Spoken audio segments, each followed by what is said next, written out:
Ano de 1205. El mundo está ardiendo.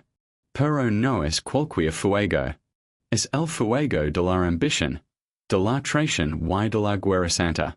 La cuarta cruzada, esa expedición que había llegado libera Jerusalén del dominio musulmán, terminó haciendo lo peor que podía hacer un ejército cristiano. Atacaron Constantinopla, la ciudad más grande y rica del mundo cristiano. La saquearon durante 3 días. Violaron, robaron y destruyeron todo lo que encontraron. Iglesias, palacios, tumbas de emperadores. Nada se salvó. Los cruzados, hombres venidos de Francia, Italia y Flandes, se sintieron entonces dueños del mundo. Fundaron un nuevo imperio, el Imperio Latino de Oriente.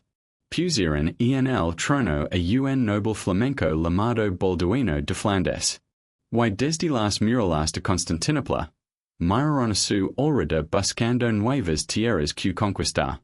Al otro lado de las montañas, en las tierras salvajes de Bulgaria, un hombre observaba todo esto con una mezcla de miedo y de rabia. Se llamaba Kaloján. Era el zar de los búlgaros. No era un hombre refinado como los nobles de Constantinopla. No hablaba griego ni francés. Pero tenía algo que sus enemigos habían perdido hace tiempo. Tenía memoria. Kaloján recordaba muy bien lo que los bizantinos, los griegos de Constantinopla, le habían hecho a su familia. Años atrás, su hermano mayor, el zar Pedro, había sido asesinado por ellos. Y su otro hermano, Iván, también había muerto luchando contra esos mismos griegos. Kaloján juró venganza. Por eso empezó a llamarse a sí mismo Kaloján el Romano. No porque quisiera como ellos, sino porque reclamaba para sí la herencia de los antiguos zares búlgaros, los que habían luchado contra Bizancio durante siglos. Cuando los cruzados saquearon Constantinopla, Kaloján vio su oportunidad. Los griegos, humiliados y derrotados, empezaron a pedir ayuda a cualquiera que pudiera librarlos de los latinos, que así llamaban a los cruzados. Los nobles griegos de Tracia, la región que rodea Adrianópolis, enviaron mensajeros a Kaloján. Le dijeron, ven, libera estas tierras. Los latinos son pocos y están lejos de su casa. Nosotros te ayudaremos. Kaloján escuchó esas palabras y sonrió. Pero no era tonto. Sabía que los griegos siempre habían despreciado a los búlgaros, a los que consideraban pastores analfabetos y bárbaros. Pero si ahora necesitaban su espada, él estaría encantado de dársela. A su manera. Empezó a moverse. Sus jinetes cruzaron los pozos de montana, y empezaron a hostigar las guarniciones latinas en Tracia. Quemaron pueblos, capturaron ganado, mataron a todos los francos que encontraron solos o en grupos pequeños. Los cruzados, acostumbrados a luchar en campo abierto contra enemigos que les plantaban cara, no sabían cómo responder a esas tácticas. Los búlgaros aparecían de la nada, golpeaban y desaparecían como el humo. Balduino, el nuevo emperador latino, no podía permitir eso. Su imperio era frágil. Dependía del miedo y de la fuerza. Si dejaba que un bárbaro como Kaloján asolara sus tierras en castigo, todos los griegos se levantarían en su contra. Así que tomó una decisión. Reunió el ejército más grande que pudo. Caballeros franceses, flamencos y borgoñones. Soldados venecianos. Infantería. En total, unos 40,000 hombres. Todos con sus estandartes, sus armaduras brillantes y su fe inquebrantable en que Dios estaba de su lado. Marcharon hacia el norte, hacia Adrianópolis. La ciudad era la lave de Tracia. Si la tomaban, podrían controlar toda la región y aplastar a los búlgaros de una vez por todas. Los cruzados avanzaban confiados. Cantaban himnos religiosos mientras sus caballos pisaban los caminos polvorientos. Sus capellans les recordaban que lucaban contra cismáticos, contra harages que no obedecen al Papa de Roma, que matar a un bulgaro era ganar el cielo. Lo que no sabían es que Kaloján ya estaba allí. Los esperaba. No era un ejército cualquiera. Kaloján tenía unos 12,000 hombres. Muchos menos que los cruzados. Pero no todos eran bulgaros. Había traído también a sus aliados cumanos, jinetes de las estepas, hombres que vivían en la silla de montar y que disparaban flechas con una precisión imposible para un caballero occidental. También había valicos, romanos de las montañas, tangeros y resistentes como los propios bulgaros. Kaloján colocó a sus hombres en las colinas que rodean Adrianópolis. Desde allí podían ver las polvorientas que levantaba el ejército cruzado al acercarse. Era imponente. Miles de lanzas brillando al sol. Estandartes rojos, azules y dorados. Caballos enormes cubiertos con mantas de guerra. Pero Kaloján no sintió miedo. Sintió algo parecido a la paciencia del cazador. Sabía que no podía ganar en un combate frontal. Sus hombres eran ligeros, rápidos, pero no podían detener la carga de esos gigantes de acero. Hacia que destino un plan. Usaría el terreno. Usaría el orgullo de los francos. Y sobre todo, usaría sus flechas. El día 3 de abril, los cruzados acamparon frente a las murallas de Adrianópolis. Balduino ordenó a sus hombres que descansaran, que el día siguiente empezarían el asedio. Pero mientras los caballeros se quedaban los pitos y afilaban sus espadas, los exploradores trajeron noticias. Los bulgaros estaban cerca. Se movían entre las colinas, justo al oeste del campamento. Balduino montó en cólera. Esos perros se atrevían a desafiarlo. Ordenó a sus caballeros que ensilaran de nuevo, que formarán en orden de batalla. Ibrabar a esos salvajes de la faz de la tierra. Los caballeros obedecieron, aunque con resignación. Mournaron sus pasados caballos de guerra, ajustaron los yelmos y esperaron. Pararon las horas. El sol empezó a caer. Y entonces, delante de ellos, aparecieron los jinetes bulgaros. No venían en formación cerrada, sino dispersos, como una nube de langostas. Se acercaban a trot, lanzaban gritos y provocaciones. Algunos bajaban los pantalones y se mostraban desnudos a los francos. Otros disparaban flechas que caen inofensivas entre las filas enemigas, pero que bastaban para encender la ira de quellos nobles acostumbrados a ser respetados. Uno de los caballeros franceses no pudo más. Sin esperar órdenes, expolió su caballo y cargó contra los bulgaros. Detrás de él, otros 20, luego 100, luego 300. La carga de caballería más poderosa de Europa se lanzó contra un punado de jinetes que, y en cuanto vieron acercarse a los francos, huyeron. Galoparon hacia las colinas, hacia los bosques, siempre por delante de los cruzados, siempre fuera de su alcance. Los francos, seguidos por la ira, persiguieron. Sus caballos, grandes y fuertes, pero pesados, empezaron a cansarse. Los jinetes bulgaros, en cambio, montaban caballos pequeños y rápidos, acostumbrados al terreno. Se juraban en la silla, disparaban una flecha que mataba un caballo franco, y seguían huyendo. Hacia una y otra vez. Los caballeros caen al suelo, atrapados bajo sus propias monturas, y ali morían aplastados por los que venían detrás o rematados por los infantes bulgaros que aparecían de entre los árboles. Balduino vio desde lejos como su vanguardia se deshacia. Ordenó al resto del ejército que avanzara. Pero ya era tarde. El sol se había puesto y la noche caía sobre el campo de batalla. En la oscuridad, los búlgaros, que conocen cada palmo de este terreno, rodearon a los francos por todos lados. Los arqueros cumanos disparaban desde las sombras. Los gritos y en Francis se mezclaban con los alaridos de guerra búlgaros. Luis de Blois, uno de los comandantes más importantes de la cruzada, murió esa noche. Su cuerpo nunca fue encontrado.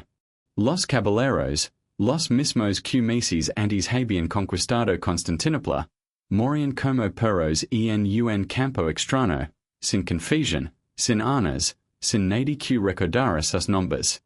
Y en medio de esa carnicería, Balduino de Flandes, emperador de los latinos, luchaba por su vida. Su caballo había caído bajo él. Sus guardias personales habían muerto uno tras otro. Blandía su espada como un poseso, pero los búlgaros no se acercaban a él. Lo rodeaban, lo acosaban, como lobos acosando a un ciervo herido. Hasta que alguien, quizás un golpe de lanza, quizás una flecha, lo derribó para siempre. Cuando los primeros rayos de sol iluminaron el campo de Adrianópolis, el silencio era absoluto. Miles de cuerpos yacían sobre la hierba pisoteada. 40,000 cruzados, lo mejor de la caballería europea, habían muerto. 12,000 búlgaros los habían aniquilado. Los pocos supervivientes, entre ellos el anciano dogo de Venecia Enrico Dandolo, huyeron despavoridos hacia Constantinopla. Levaban la noticia de la derrota más humillante que la cristiandad occidental había sufrido en décadas. Kaloján, el vencedor, no perdonó. Capturó vivo a Balduino. Lo llevó a su capital, Tarnovo, encadenado como un perro. Ali, delante de su pueblo, lo ejecutó. Algunos dicen que lo arrojó desde lo alto de una torre. Otros, que lo torturó durante días antes de matarlo. Lo que nadie discute es que el cráneo del emperador latino acabó convertido en una copa enjoyada, de la que Kaloján bebía en sus banquets para celebrar la victoria. Esa fue la venganza de los bárbaros. La masacre de Adrianópolis. Una batalla que cambió la historia de los Balcanes, que destrozó el sueño del imperio latino y que demostró al mundo que la soberbia, antes o después, se paga con sangre. Cuando el sol se puso sobre Adrianópolis, la matanza no había hecho más que empezar. Los caballeros francos, esos hombres que meses atrás se habían sentido los dueños del mundo, ahora corrían despavoridos entre las sombras. Sus armaduras, que tanto pesaban, se habían convertido en trampa mortals. Muchos caían al suelo y no podían levantarse. Otros se escondían entre los arbustos, rezando en Francis a un dios que aquella noche parecía haberlos abandonado. Los búlgaros no daban tregua. No eran caballeros. No tenían códigos de honor y pensaban hacer prisioneros para pedir rescate. Eran hombres de las montañas y las estepas, y para ellos la guerra era así. Se mataba hasta que no quedara nadie enfrente. Los jinetes cumanos, los aliados de Kaloján, recorrían el campo de batalla con antorchas. Donde veían un movimiento, lanzaban una flecha. Donde escuchaban un gemido, clavaban una lanza. La luna llena iluminaba aquel espectáculo dantesco. Los cadáveres se amontonaban por cientos. Caballos muertos, hombres muertos, estandartes rotos pisoteados en el barro. El río cercano, el mismo donde los cruzados habían bebido agua esa mañana, empezó a tenerse rojo. Corría tanta sangre que los peces flotaban muertos corriente abajo.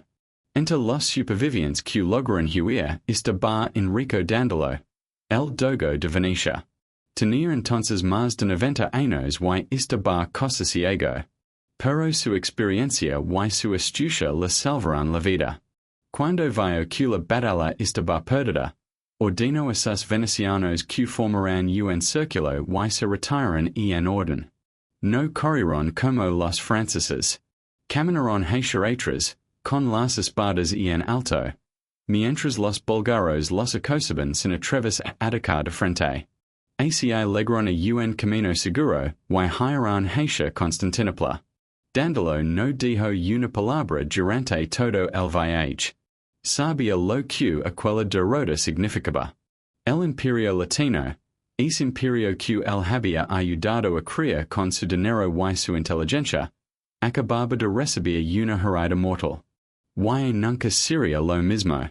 Los que no tuvieron tanta suerte fueron los soldados de infantería, los pícaros, los ballesteros, los sirvientes que acompañaban al ejército. No tenían caballos para huir.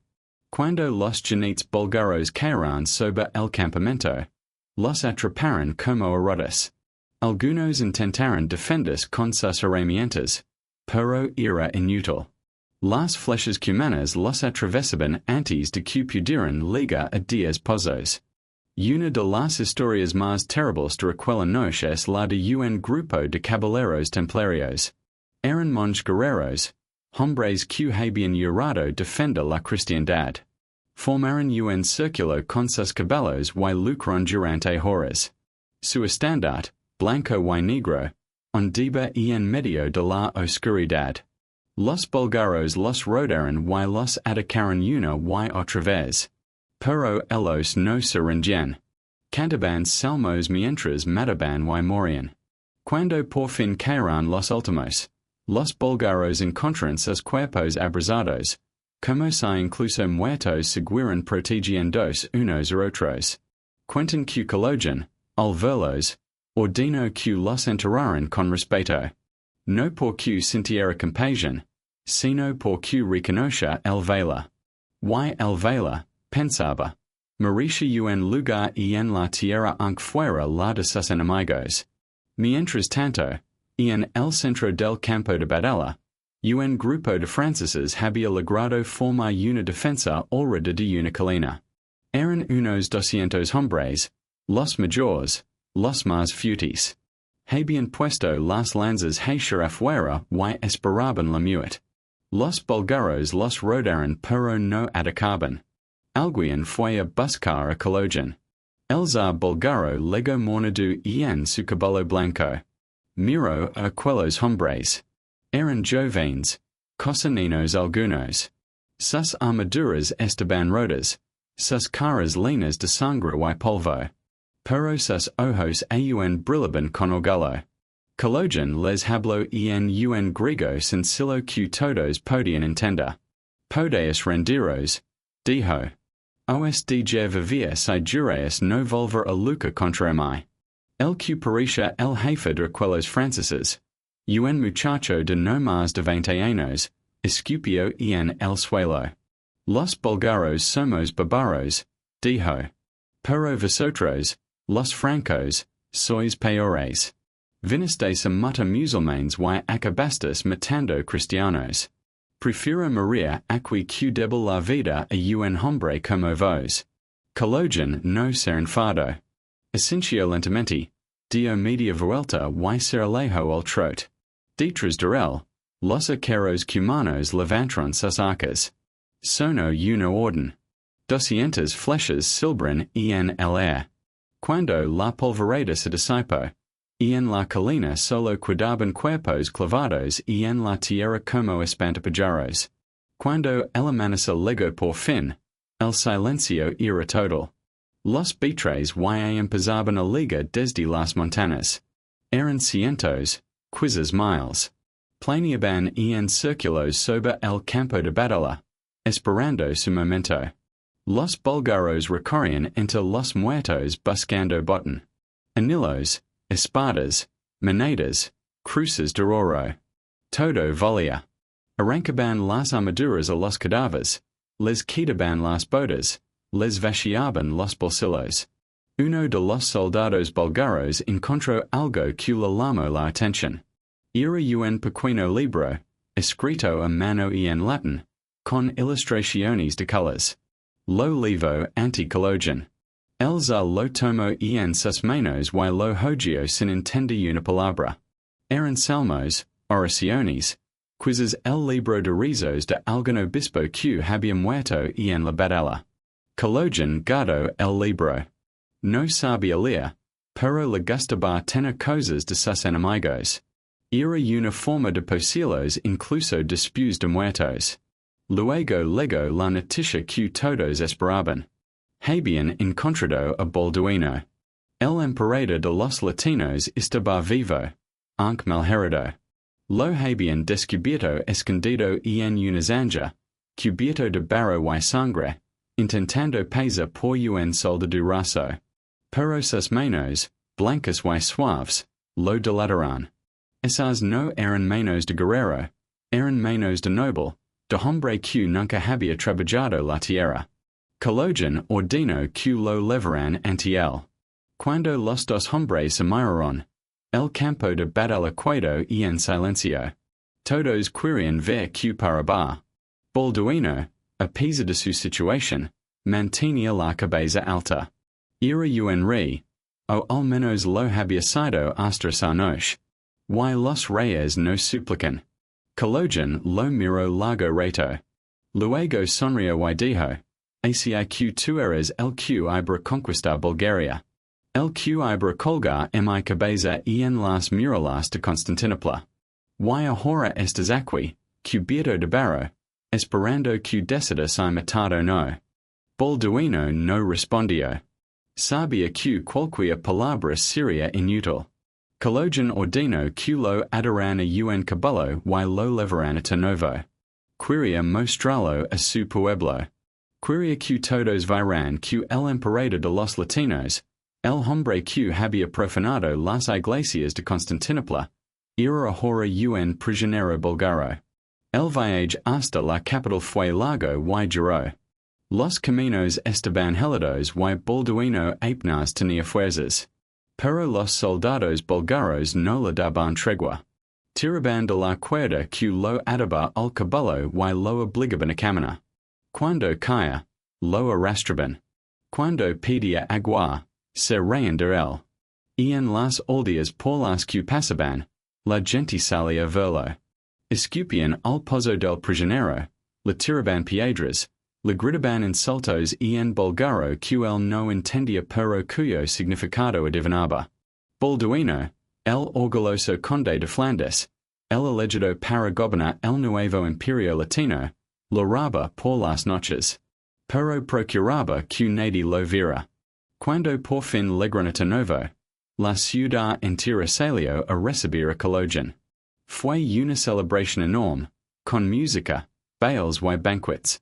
En el centro de todo, encadenado como un animal, estaba Balduino.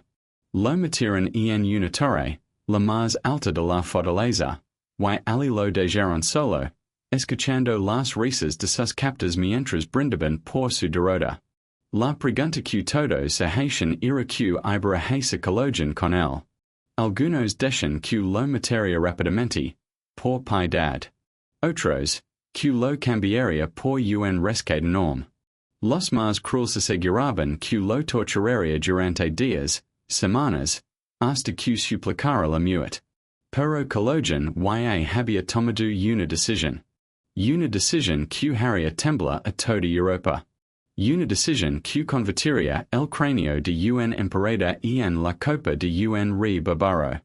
Esa noche, mientras las hogueras iluminaban Novo y sus guerreros celebraban la victoria más grande de la historia de Bulgaria, Kaloján sonrió.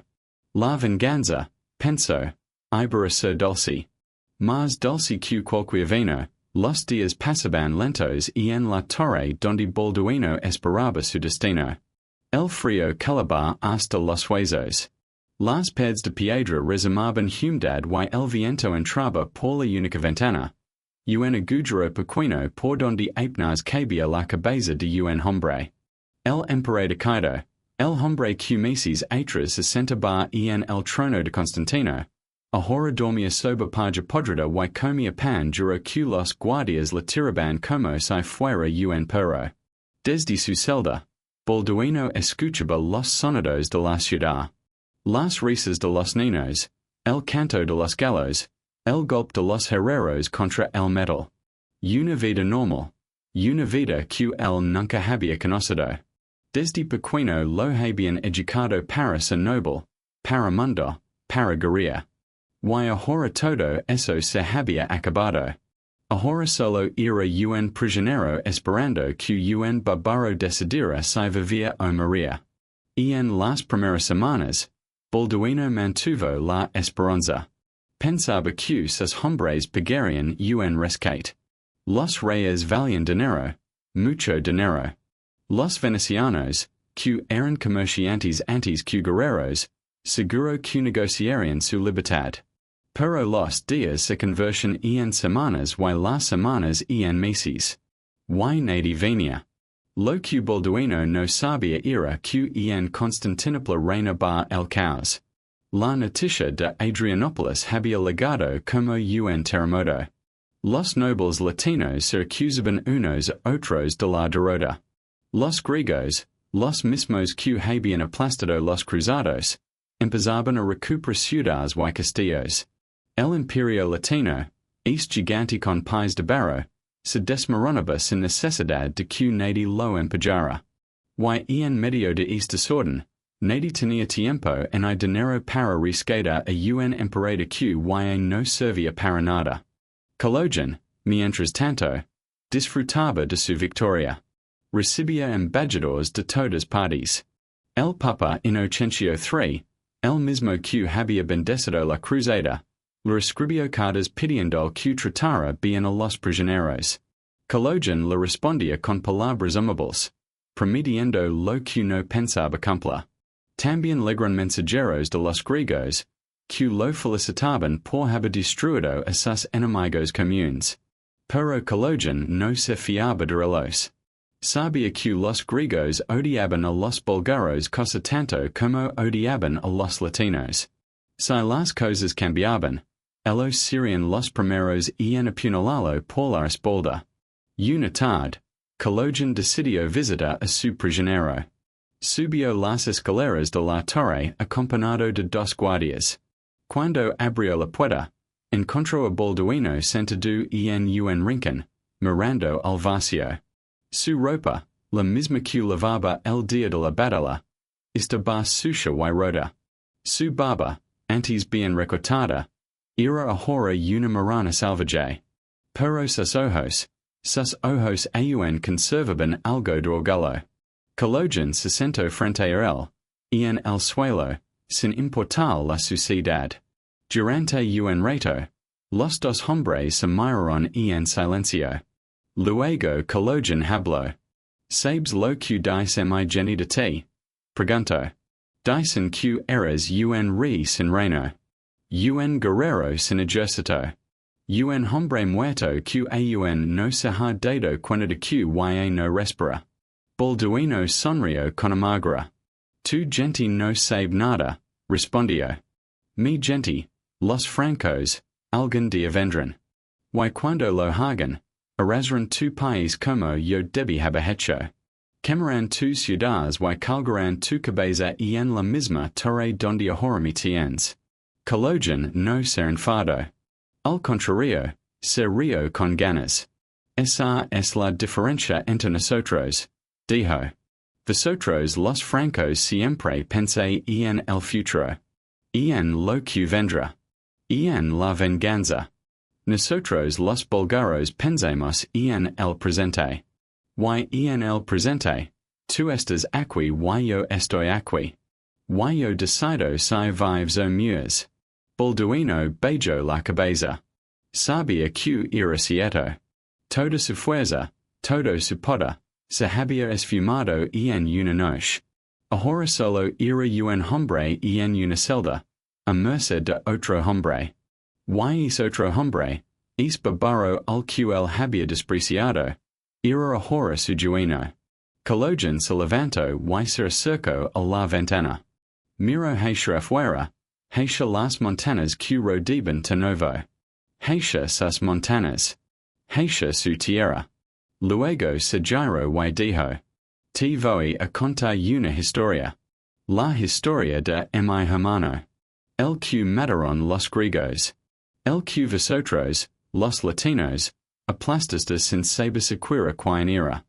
Mi hermano se llama Baravón. Era más joven cuyo, más fuerte, más guapo. Todos dejan que sería un gran zar.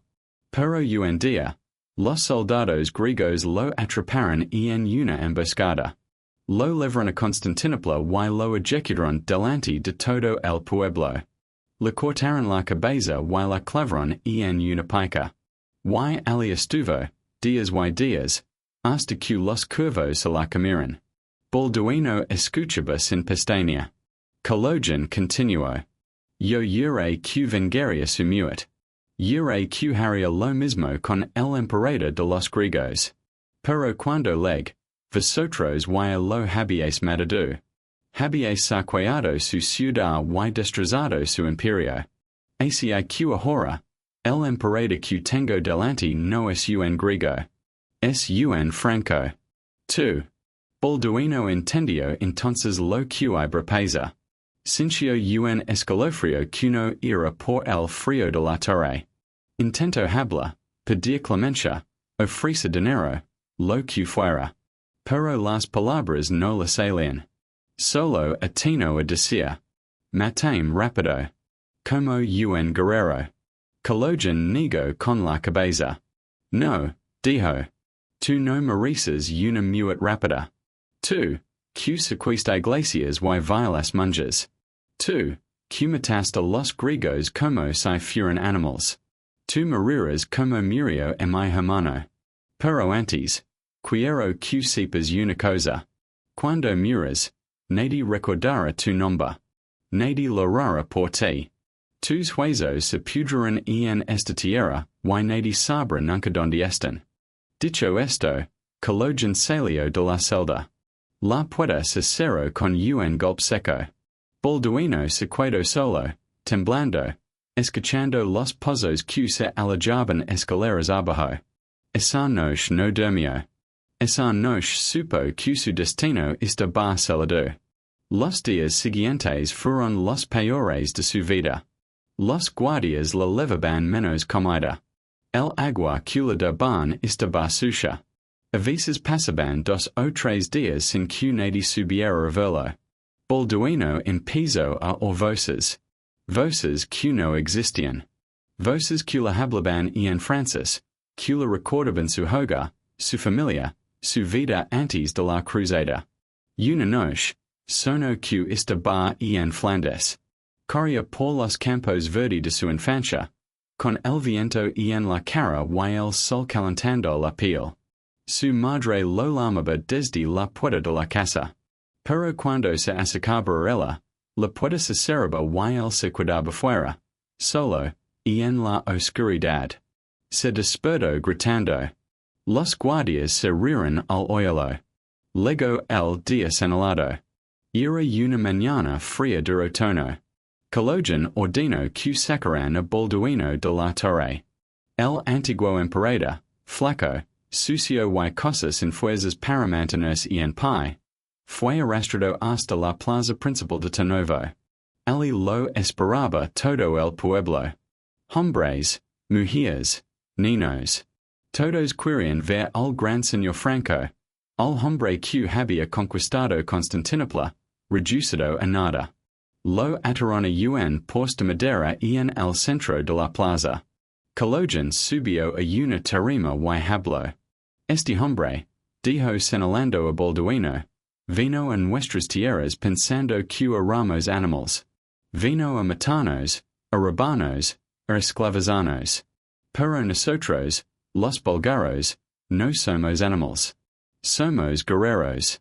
Y hoy, este hombre viene a pagar por su soberbia.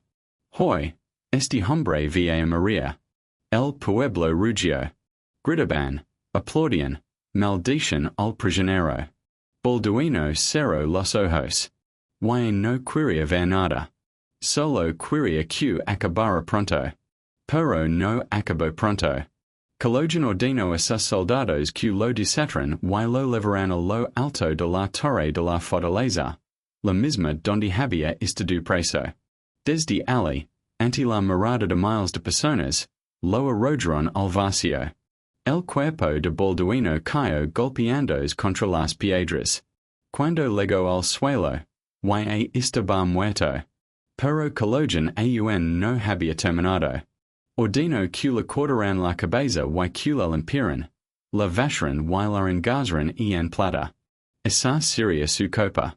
Su copa para beber vino en las celebrations.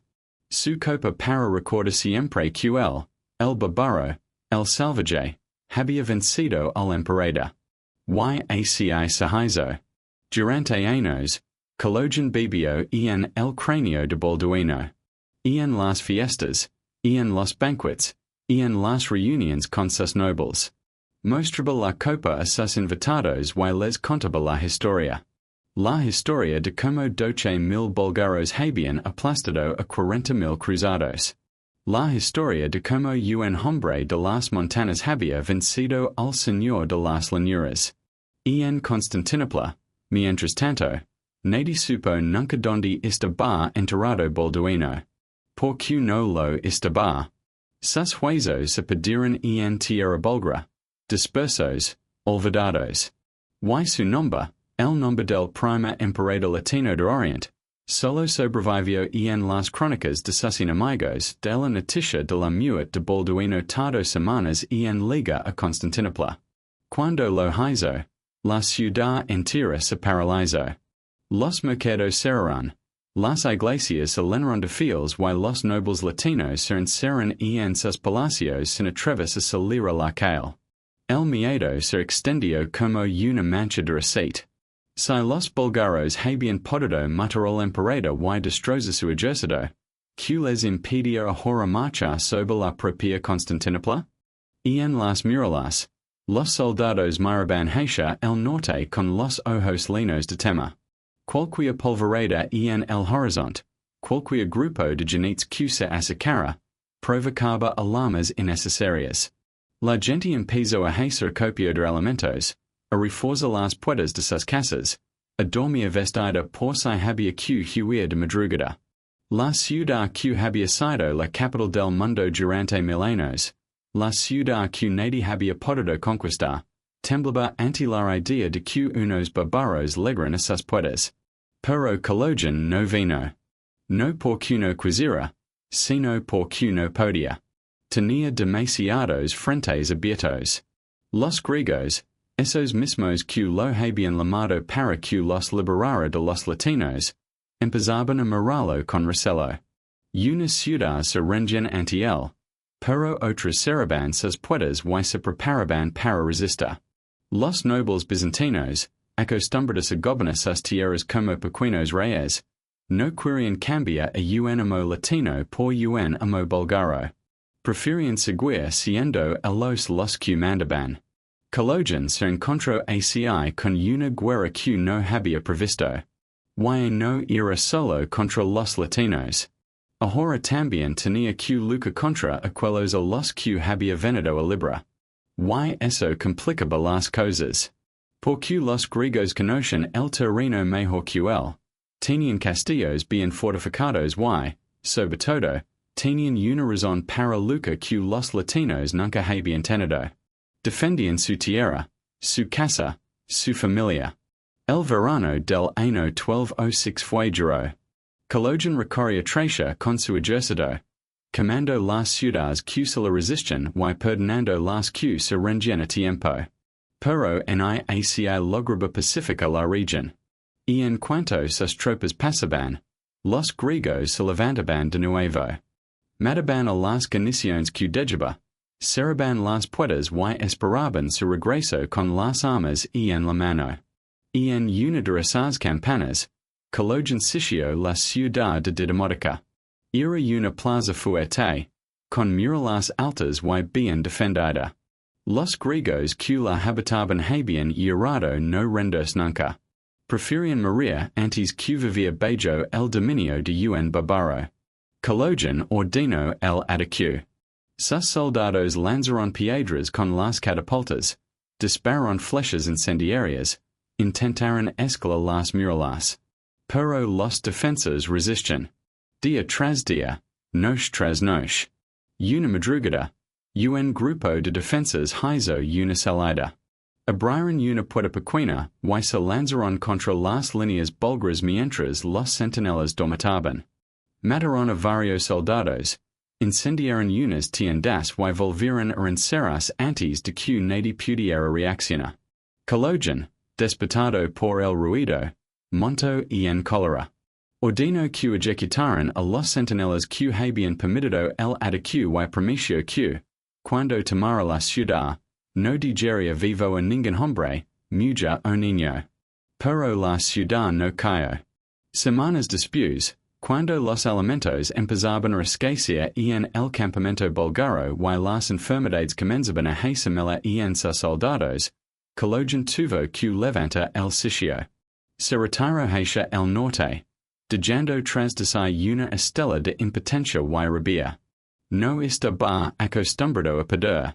Y aquello le dolía más que cualquier herida. Mientras tanto, en Constantinopla, los latinos intentaban reorganizarse. Habían elegido un nuevo emperador, Enrique de Flandes, hermano de Balduino.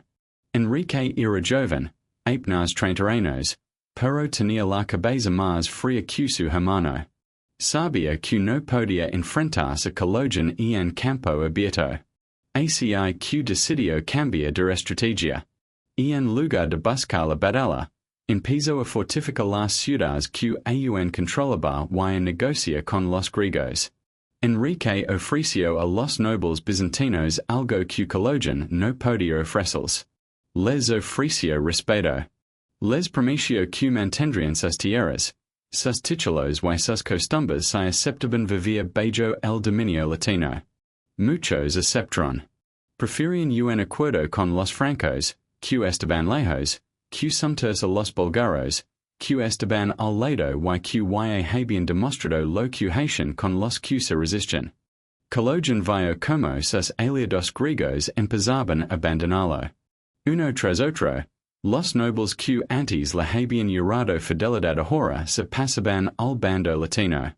Y con ellos, sus ciudades, sus castillos y sus soldados. El sueño de Kaloján de crear un gran imperio búlgaro que dominara los Balcanes empezaba a desmoronarse. Pero él no era hombre de rendirse. Decidió atacar con más fuerza. En la primavera de 1207, reunió un nuevo ejército. 12,000 jinetes, 20,000 infantes. Todo lo que Bulgaria podía dar. Y marchó hacia el sur, hacia la ciudad de Tesalónica. La segunda ciudad más importante del Imperio Latino, la leve de Grecia, el puerto por donde llegaban los refuerzos y los suministros desde Occidente. Tesalónica era una ciudad enorme. Sus murallas, construidas por los bizantinos siglos atrás, eran casi tan imponentes como las de Constantinopla. Dentro de ellas se refugiaba un ejército latino al mando de un hombre juro, experimentado, que no tenía miedo a los bárbaros. Se llamaba Raniero de Trit. Era italiano, de una familia noble de Monferrato, y había luchado en tantas batallas que había perdido la cuenta. Kaloján instaló su campamento frente a las murallas. Sus ingenieros construyeron catapultas, torres de asalto y arites. Durante semanas, el ejército búlgaro golpeó las murallas sin descanso. Día y noche. Las piedras volaban, las flechas silbaban, los hombres morían.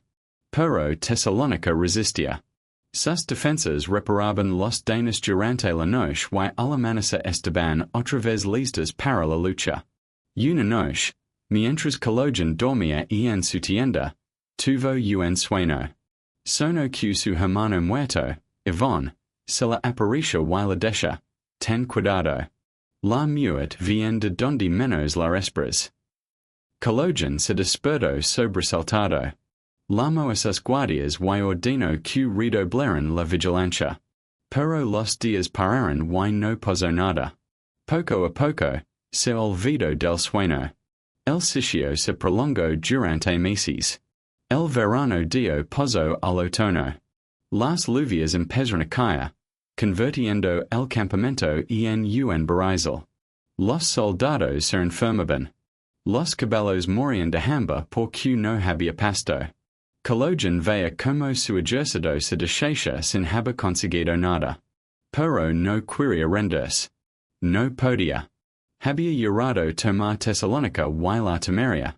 Aunque tuviera que cuidarse ali 10 años.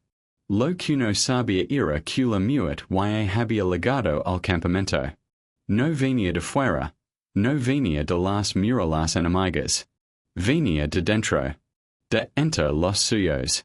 Un grupo de nobles búlgaros, cansados de la guerra, hartos de seguir a un hombre que los llevaba de batalla en batalla sin descanso, empezó a conspirar. Querían la paz. Querían volver a sus casas, a sus familias, a sus tierras. Pero sabían que Kaloján nunca aceptaría.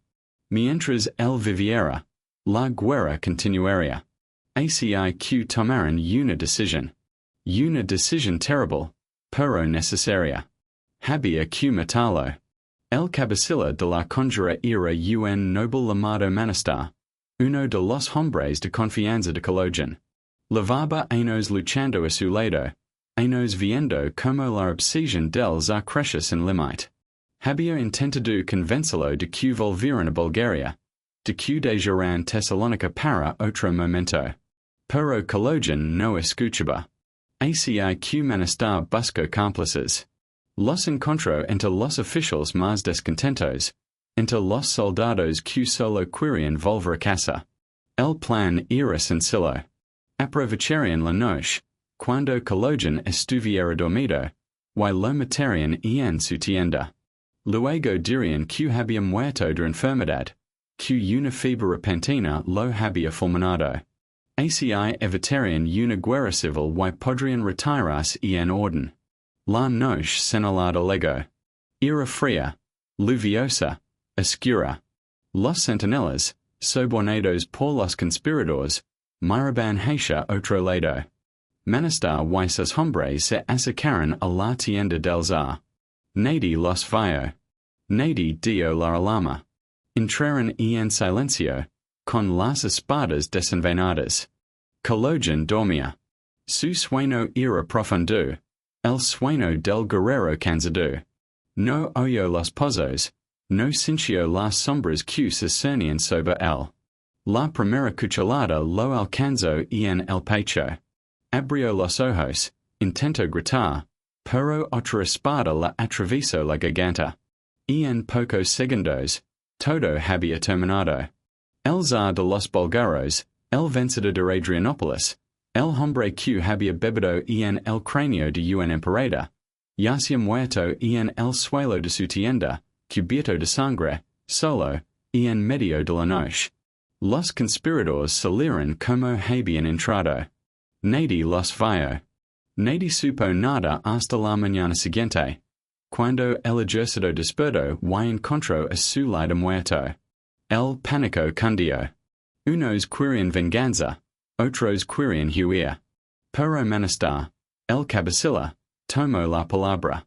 Dijo que Kaloján había muerto de una enfermedad repentina, que Dios lo había llamado a su lado, y ordenó la retirada inmediata. El ejército búlgaro levantó el campamento y emprendió el camino de vuelta a casa. Detrás cuidaban Tesalónica, sus murallas, sus defensas, que vieron desde lo alto como los bárbaros se alejaban sin entender por qué. Delante, Bulgaria, la tierra que Kaloján había engrandecido y que ahora, sin él, volvía a ser lo que siempre había sido. Un país pequeño, pobre y rodeado de enemigos. La muerte de Kaloján cambió todo. Los latinos respiraron aliviados. Los griegos dejaron de temer. Y Bulgaria entró en una larga noche de luchas internas, de guerras civiles, de reyes débiles que no podían sostener lo que un hombre había construido con sangre y hierro. Adrianópolis quedó como un recuerdo lejano, una victoria inmensa que no sirvió para nada. Porque sin el hombre que la había conseguido, esa victoria se desvaneció como el humo del cuerpo de Kaloján fue envuelto en una manta y atado a un caballo. Así, sin armas, sin ceremonias, sin que nadie lo rara sumuit, emprendió el último viaje hacia novo. Los soldados que lo acompañaban caminaban en silencio, mirando al suelo, sin atreverse a hablar de lo que había perdido. Unos sabían la verdad, otros la sospechaban, pero todos preferían callar. Las palabras, en esos momentos, solo traen problemas. El camino de regreso fue largo y triste.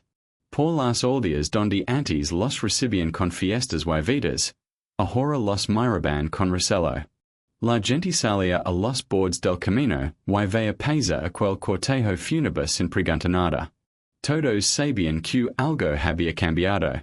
Que el hombre que los había hecho centros poderosos, el hombre que había aplastado a los cruzados y humillado a los emperadores, y no volvería a cabalgar entre ellos.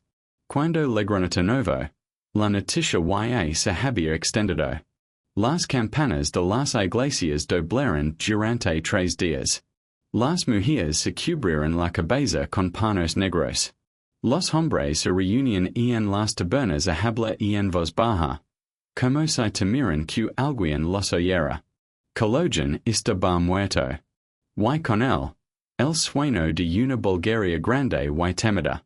Lo enterraron en la iglesia de los 40 mártires, la misma que él había mandado construir para celebrar sus victorias. Pusieron su cuerpo en un sarcófago de piedra, vestido con sus mejores ropas, con su espada al lado y una cruz de oro sobre el pecho. Los curas rezaron durante horas, pidiendo a Dios que acogiera su alma. Pero muchos, en sus corazones, se preguntaban si Dios quería coger a un hombre que había bebido en el cráneo de sus enemigos. El nuevo zar fue su sobrino, Boral. Un hombre joven, inexperto, que no tenía en la sombra del carisma de su tío. Boral intentó continuar la guerra contra los latinos, pero no pudo. Sus nobles no lo apoyaban. Sus soldados no confiaban en él. Uno tras otro, los territorios que Kaloján había conquistado empezaron a perderse. Los griegos recuperaron sus ciudades. Los latinos reforzaron sus fronteras. Y Bulgaria se encogió hasta quedar reducida a lo que había sido antes de Adrianópolis. Un país más entre tantos. En Constantinopla, Enrique de Flandes, el hermano de Balduino, recibió la noticia de la muerte de Kaloján con una mezcla de alivio y tristeza. Alivio porque su enemigo más peligroso había desaparecido. Tristeza porque nunca pudo vengar a su hermano. Enrique hizo decir misas por el alma de Balduino, misas que no servían de nada porque el cuerpo del emperador seguía perdido en tierra extraña, su cráneo convertido en copa y sus huesos esparcidos por campos que nadie recordaba. Pararon los años. El imperio latino, heredó de muerte en Adrianópolis, logró sobrevivir medio siglo más. Pero siempre fue un cuerpo débil, enfermo, que dependía de la ayuda de Venecia y de los reinos de Europa para no caerse. Los griegos, mientras tanto, reorganizaron sus fuerzas en el exilio. Crearon un nuevo imperio en Nicia, al otro lado del mar, y esperaron su momento. Ese momento llegó en 1261. Un general griego llamado Alejo Estradagopulo entró en Constantinopla por una puerta que los latinos habían dejado abierta por descuido. La ciudad, la gran ciudad, volvió a manos de los griegos. El imperio latino desapareció para siempre, borrado de los mapas como si nunca hubiera existido. Los pocos francos que quedaban giran en barcos venecianos, levandos con ellos sus historias de derrotas y humillaciones. En Bulgaria, mientras tanto, la figura de Kaloján se fue convirtiendo en leyenda. Los campesinos contaban historias de sus hazanas alrededor del fuego. Decían que había sido un gigante, que mataba hombres con una sola mano, que los espíritus de los guerreros muertos lo acompañaban en las batallas. Los curas, en cambio, lo recordaban con menos cariño. Deshen que había sido un hombre cruel, que no respetaba a la iglesia, que había muerto asesinado por castigo de Dios. La copa hecha con el cráneo de Balduino desapareció. Unos dicen que la escondieron en algún lugar de las montañas, otros que fue robada por ladrones y fundida para asesinatos. Nadie sabe ciencia cierta que pasó con ella. Igual que nadie sabe dónde está la tumba de Kaloján. Con el tiempo, la iglesia de los 40 mártires fue destruida y reconstruida varias veces. Los restos del zar se perdieron entre los escombros, mezclados con los de otros hombres, otros reyes, otros tiempos. Adrianópolis, la ciudad donde ocurrió la masacre, siguió siendo un lugar importante durante siglos. Pasó de manos búlgaras a manos griegas, de griegas a turcos a búlgaras otra vez. Hoy se llama Adriana y Esta en Turquía. Nada queda de aquella batalla. Los campos donde murieron 40,000 hombres son ahora tierras de cultivo. El río que se lleno de sangre sigue fluyendo, tranquilo, como si nada hubiera pasado. Pero los libros de historia guardan la memoria. En las crónicas búlgaras, Adrianópolis es la victoria más grande. El momento en que un pequeño pueblo derrotó a los guerreros más temidos de Europa. En las crónicas francesas, es una tragedia, un desastre inexplicable, una mancha que intentaron borrar durante generaciones. Los venecianos, prácticos como siempre, apenas la mencionan. Prefieren recordar sus triunfos comerciales, sus palacios, sus rutas marítimas. Los historiadores aún discuten sobre lo que realmente pasó aquel día.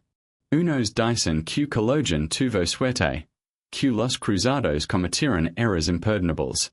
Otros dicen que fue un genio militar, que su estrategia fue perfecta. La verdad, como siempre, está en medio. Kaloján era un hombre duro en un mundo duro. Supo aprovechar las debilidades de sus enemigos y pagó por ello el precio más alto. La traición de los suyos. Lo que nadie discute es el número. 12,000 contra 40,000, una de las mayores desproporciones de la historia militar. Y ganaron los 12,000 los bárbaros, los salvajes, los herejes. Los hombres que los caballeros francos despreciaban sin conocerlos resultaron ser mayores guerreros, mayores estrategas, mayores hombres. Hoy, cuando alguien pasea por Adriana, cuando ve sus mezquitas y sus mercados, cuando oye el canto de los musicians llamando a la oración, es difícil imaginar que allí, hace más de 800 años, la tierra tembló bajo los cascos de los caballos, el aire se llenó de gritos en media decena de idiomas, y la sangre corrió como agua diluvia. Los muertos de Adrianópolis no tienen tumbas. Sus cuerpos alimentaron a los lobos y a los buitres. Sus armaduras se oxidaron en el campo. Sus nombres se perdieron en el olvido. Solo unos pocos, los más importantes, los que mandaban, sobreviven en las páginas de los libros. Balduino, el emperador que perdió la cabeza. Kaloján, el zar que la convirtió en copa. Dándolo, el viejo zorro que huyó para morir en su cama un año después. La masacre olvidada. Así la llaman algunos. Porque ocurrió en el lugar equivocado, en el momento equivocado, entre la gente equivocada. No fue una batalla entre cristianos y musulmanes, que son las que gusta recordar. Fue una batalla entre cristianos. Entre hombres que reciban al mismo Dios pero se mataban igualmente. Quizás por eso duele más. Porque no hay una buena razón para recordarla. No hay un bando claramente bueno y otro claramente malo. Los cruzados eran invasores, sí, pero creían estar haciendo la voluntad de Dios. Los búlgaros defendían su tierra, sí, pero lo hacían con una crueldad que jalaba la sangre. Unos y otros eran hijos de su tiempo. Un tiempo duro, violento, donde la vida valía poco y la muerte estaba siempre a la vuelta de la esquina. Y así termina esta historia. La historia de Adrianopolis, 1205. La historia de 12,000 búlgaros que aniquilaron a 40,000 cruzados. La historia de un hombre que vivió en el cráneo de su enemigo y murió asesinado por los suyos. La historia de un imperio que nació y murió en apenas medio siglo. Polvo, viento y silencio. Eso queda de las grandes batallas. Polvo, viento y silencio. Y nosotros, los que venimos después, tratando de entender que pozo, por que pozo, para que pozo. Sin encontrar nunca respuestas claras. Solo historias. Solo recuerdos. Solo la certeza de que, hace mucho tiempo, en un lugar llamado Adrianópolis, el mundo tembló. Y después siguió llorando. Como si nada.